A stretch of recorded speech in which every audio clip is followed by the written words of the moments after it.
yeah, do tell about the whole warrior poet thing. You combine two things that clearly most people don't. You know, there's the intellectual, sensitive, poetry loving aspect, and there's the warrior, the tough guy who Conan the Barbarian. Yeah, you know, and like, people think you're only supposed to have one. Right. And for me, that just never really sat well. You know, I didn't buy into that right from the start. I mean, I always loved sports. I loved hockey. Mm-hmm. Hockey was my favorite sport. You know, I remember being an old LA Kings fan, and we had this bruiser named Tiger Williams. The joke was that he couldn't even skate. He had to hold on to the side of the ring. But when he got a hold of your shirt and he started throwing right hands, watch out. You did not want to be on the other end of Tiger Williams' fist. You know, and we'd get excited and pumped up. And then on the other side, you know, right from the start, I'd sit on my grandmother's knee and write stories. And then as soon as I was good enough with the English language, which came easy for me, I started writing poetry and getting into that, and just kind of carried that tradition literally as a poet through. But I noticed that at a certain time, you know, it was not cool to write poetry. You know, the other kids would be like, oh, "What are you doing, poetry? Oh, come on." You know, and I was like, why? What is, I don't understand. Like, I'll go out and beat you out on the basketball court if you need to be reminded about who I am. I mean, how many of these constant reminders do we need? You know, so then from there, you know, I just kind of kept that my whole life all the way through. And the warrior poet idea has just blossomed from there. Basically, as you've written in your book as well, you know, tasting the pleasures of both extremes. You know, being able to feel fully in control and mastery of your own body and expressing it in a way in competition or however you want, but also going into the quiet moments, sitting on a mountain in meditation or writing a poem or dancing or doing all of these things that I feel like are birthright. And I think that's what the warrior poet is all about, is embracing both of those ideals. Why do you think it's so rare? Because, I mean, to you, obviously, it came natural as like, why should I settle for anything less? I feel the same exact way. Yeah. Why do you think is a strange concept for most people? You know, well, we have to track the history of it, right? Because it wasn't always that way. You know, you go back even to the days of Socrates, and people think of him as the philosopher, right? Then you read a recounting from Alcibiades, and Socrates was a badass. You know, I remember Alcibiades, there's a story of Alcibiades who lost his weapons, and the enemy line kind of consumed him, and out comes Socrates with his sword-cut beard, and jumps in and shields him and fights off, you know, the enemy until the line could come back and take him back. You don't really hear that many stories, but it's there in the history, you know, about all of the Greeks who were also warriors. All of these poets, philosophers, they were warriors as well. And then you follow that through the Renaissance, where that idea was, you know, being able to handle yourself with a sword and with your wit. And, you know, the epitome of that would be, you know, the fictional character Cyrano de Bergerac is one of my favorite, you know, a true warrior poet as well. And then, but somewhere along the way, I don't know when it happened, but that concept died. And I don't know, you know, we got to send out a missing persons report. What the hell happened? And figure out what happened. Yeah. You know, at some point, it seems like all of masculine society got insecure. You know, they got either homophobic and insecure. They didn't feel like they were man enough for something. So they had to squash all of the feminine side for males. And similarly for females, you know, for a long history, they've been having their masculine side kind of squashed. But that has a longer history than I think. Yeah, absolutely. Which, when you think about it, is insane both ways. Because as you rightly point out, this is not just an issue of when you look at like patriarchy, for example, squashing the strength aspect of women. That's obviously nasty. But by the same token, it does the same thing to men in the opposite direction, where men are taught to squash the more sensitive, sweet, in touch with one's emotion part of oneself. And it's psychotic because it's reducing what you can be as a human being into something that's dictated by gender.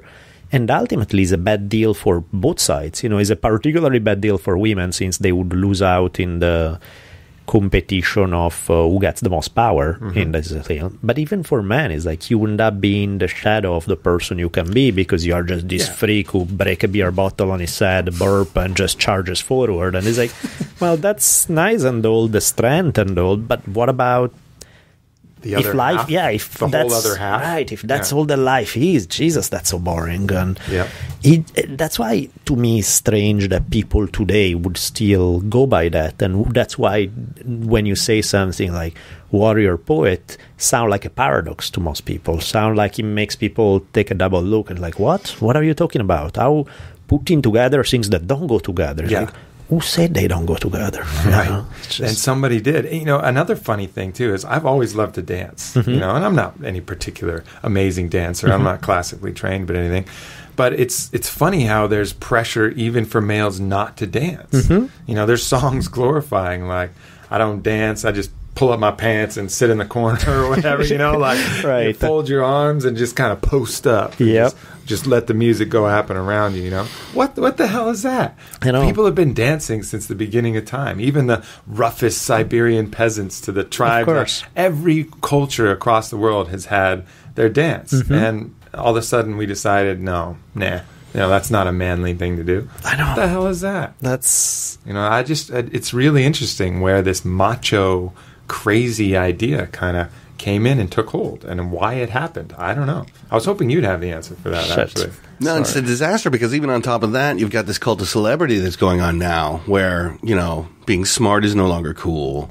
Just sort of the Kardashian syndrome of the world is sort of taken over, and it's a disaster. Yeah. We are a culture that's in big trouble right now. And that's when you pick the crap, where there's not even a good quality to go by, is fame for fame's sake. But even if you do pick a good quality, strength, sensitivity, gentleness, or assertiveness, things that are necessary, but you pick one and one only, and that's what you're supposed to focus on, that's not much better. It's like, who the fuck said that strength is a male characteristic? Why are women supposed to be weak? That's what weakness is, what you want to teach in somebody, or that men are supposed to have no feelings? It's like, that's just weird to me. And I think in some ways people, I don't know if that's a working theory on this, but I think people like simplicity to the point of oversimplicity, whereas like, if you have all these random qualities inside of yourself, there's it's chaotic in a way,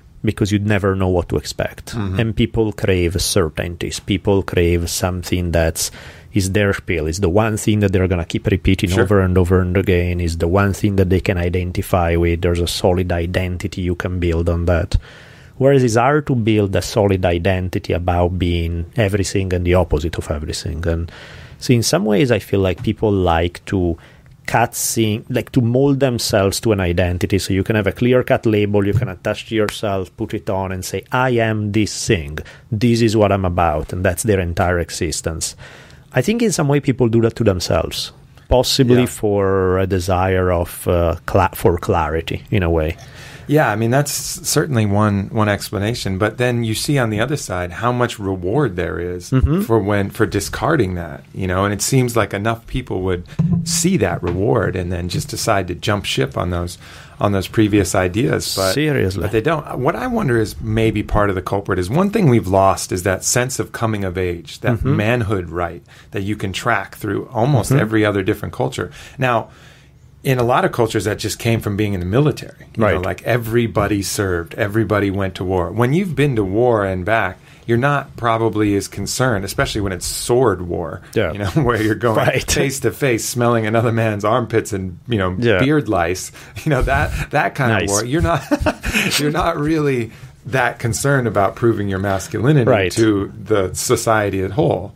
And so that's the extreme on one side. But even the more just ritualized rites that really make people feel like a man, those are gone in our society. So it's this kind of nebulous launch into manhood that maybe is leaving people feeling on uncertain ground. So being on uncertain ground, being a little insecure, they have to go, hyper aggressive the other way and lash out against these softer sides, the yin side of life. That makes perfect sense. And I mean, some of it is cultural because, as you say, some things are dancing may be seen as effeminate in one place, whereas in the other place, they may have the same mentality about ultra machismo, except the dancing is okay. Or, it's like there's that one weird...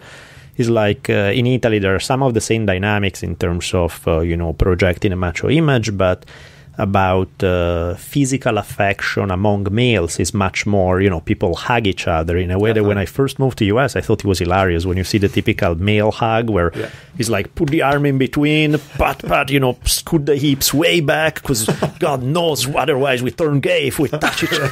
It's like it's funny. It's like really just Just come on, man. Yeah. Just either give me a hug or not. What's it's like it's funny. And but yeah, some of it is I know what you were saying about when you see the rewards, why don't people take it? On that note, for those of you guys who do have or plan to have boys, please teach them how to dance. They will thank you deeply later on, where every other woman in the universe will be, oh God, he knows how to dance. He's gonna get so many points. So 2 things you should do: teach him how to dance, put him in a yoga class. With those 2 things, he will thank you by the time he's a teenager, definitely afterwards. So yeah, because I mean, most women would be more attracted in a guy who can be tough, but is a choice. It's also sweet. Right. You know, how sweetness and toughness go hand in hand.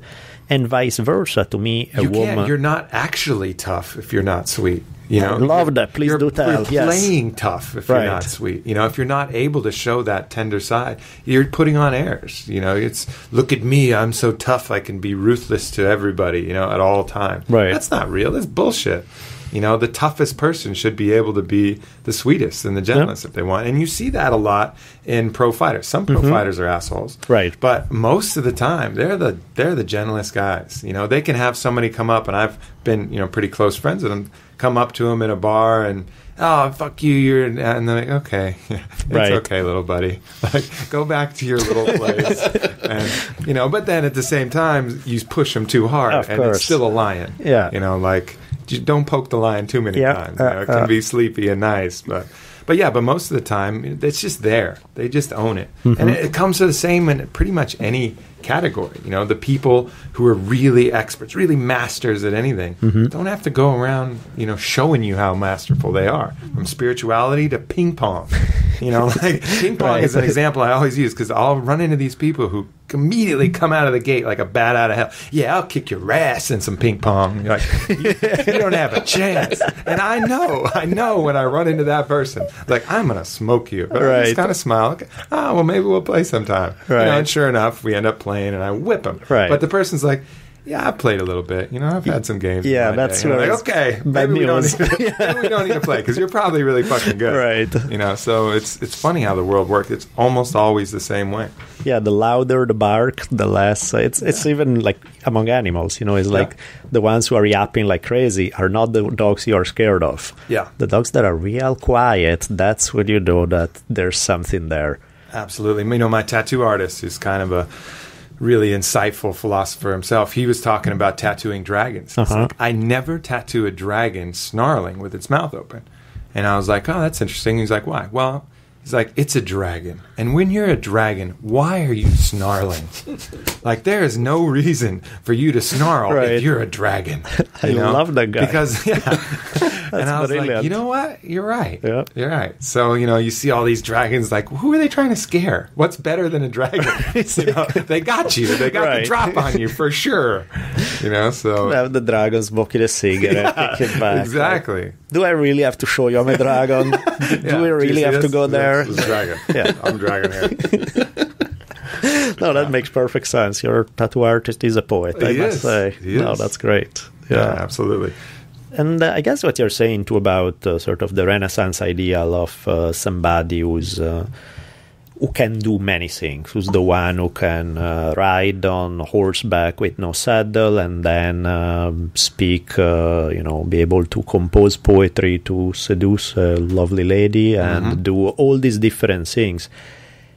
It puzzles me to no end the fact that that's not the standards that anyone was striving for, you know. Right. Why in the universe would you want to be the specialist in that one field and you know nothing about everything else? And yet our whole educational system is based on that. True. You need to know how to do one thing, and that's it. Like the whole notion of interconnectedness, which is not, I mean, that's the language of life, right? I mean, that's in the DNA of everything, is how everything is connected to everything else. What makes you think that developing skills in one field is going to translate into you becoming a better human being?